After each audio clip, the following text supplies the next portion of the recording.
தெரியல, அவர் என்ன சொல்லியிருக்காருன்னு தெரியல. ரொம்ப உணர்வுபூர்வமான ஒரு பிரச்சனை. காவிரி நீர் சிக்கலை பயன்படுத்தி கர்நாடகாவில் தேர்தல் வரும்போதெல்லாம் அரசியல் செய்வது அவர்களின் வாடிக்கை. இன்னும் ஓராண்டுக்குள் கர்நாடகாவில் சட்டப்பேரவை தேர்தல் வர இருக்கிறது.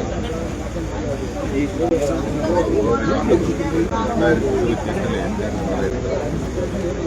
ஆகவே அவர்கள் காவிரி சிக்கலை இன்னும் கூர்மைப்படுத்துவதற்குத்தான் வாய்ப்பு இருக்கிறது.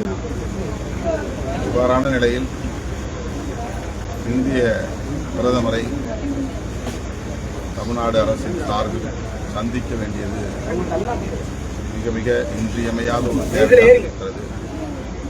அதற்கு முன்னதாக அனைத்து கட்சி கூட்டத்தையும் கூட்ட வேண்டும். ஆகவே இது குறித்து விரைவில் தமிழக அரசு ஒரு நல்ல முடிவை எடுக்கும்.